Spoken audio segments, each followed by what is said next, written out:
You ready, Frank? I'm here with Frank today. We're going to be reading the foreword of Improvising Jazz by Jerry Coker. The foreword is by Gunther Schuller. The training, care, and feeding of the jazz musician is something about which many of us ought to be more concerned. For jazz is a significant and vital musical language, truly of our time, if only because it was born and bred in the 20th century. And its value has increased with the years as it has developed beyond its relatively humble and isolated beginnings to become a sophisticated art form which speaks an international, worldwide language. This book will undoubtedly raise once again the old question of whether jazz can or should be taught. And I suppose many still feel that it should not.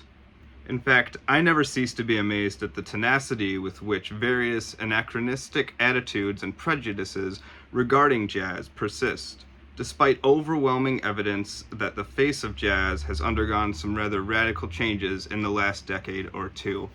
Now, I'm not sure exactly when this was written, but the edition of this book was from 1987. So we're talking about the past 2 decades from there. In view of these changes, it is surprising that the teaching of jazz and the whole question of formal education in jazz is a highly controversial issue. Only religion and politics seem capable of generating more heated discussions. But then, the vehemence of these discussions in itself attests to how much is at stake, and it indicates how much about the vitality of the subject under discussion. I should like to place the practical aspects of this book in the context of the professional realities which the young jazz musician of today faces. As jazz broadens its expressive and technical scope, it will make increasingly greater demands on its performers and composers. To clarify this assumption graphically, one need only compare the musical knowledge required to play jazz in 1925 with that necessary in 1943, let alone 1963, and thinking today about 2023, right? In 1925, no self-respecting jazz musician aspired to read or write music, nor did the music of the day demand it. By the same token, no self-respecting musician could survive without the ability to read and write musical notation, and those few that still exist are quickly trying to remedy such shortcomings. In bygone days, the young jazz musician acquired his skills, his bag in jazz parlance, in those 2 now defunct institutions, the jam session and the big band. Here he learned the métier. He gained experience in the practical, everyday challenges of creating music. He learned the art of pacing himself, artistically and physically. He learned from his fellow players or from his leader, and above all, he had the time to learn by trial and error to try out new ideas, even at the risk of failing. He had the time to edit himself and to acquire the subtle art of artistic discrimination. For the young player of today, these opportunities are virtually non-existent. The jam session and big band are a memory of the past. Deprived of these means, which represented, in effect, the educational process of yesteryear, the young player of today is thrown out in the professional arena and left to fend for himself as best he can. Perhaps the stage band development of recent years will help fill this void. It is still too early to say, but there are signs that this is already a beneficent influence. And now thinking about YouTube streaming, right? And the crazy collaborations people can do. In any event, a book such as this one fills the gap left by the demise of the jam session and the road-traveling band. And a book such as this one indicates that jazz has arrived at the stage where it can develop its own teaching and analytical methods, relative to its own special needs and standards. There are a number of myths which, by their weed-like persistence, contribute much to the controversy surrounding the subject of teaching jazz and its characteristic techniques. One of these is a myth that was borrowed from classical music and, by Frank, in a slightly refurbished form applied to jazz. This myth consists of the unfortunate notion that the creation of music is a vague, nebulous act fundamentally outside the control of the creator, that is, the composer, and that there is a state called inspiration which periodically descends from above, being granted only to those composers who, for equally nebulous reasons, are especially endowed to receive such inspirations. A corollary of this fantasy is that such ingredients as thought and work, other than the mere notating of the inspiration on music paper, in fact, any intellectual activity whatever, are anathema to true artistic creativity. In improvised jazz, where even the work of notating the music is not by its very nature required, this misconception of the creative process seemed even more readily applicable. Indeed, until quite recently, if one dared to suggest that King Oliver or Charlie Parker did some kind of thinking before, during, or after a given solo about that solo, one was ostracized as a spoilsport, taking all the fun out of jazz, or at the very least, as not very hip. Solos were thought to emanate full-blown from the mouth and the fingers of the player without benefit of any intermediary such as the brain. This deception is, and was, possible because very few people bother to make the distinction between what is conscious and what is subconscious in the creative process. In fact, this point often leads to the further fallacy that if a composer or improviser did not consciously conceive, let us say, a certain rhythmic pattern or an intervallic relationship, then that pattern or relationship did not actually exist in the composer's mind.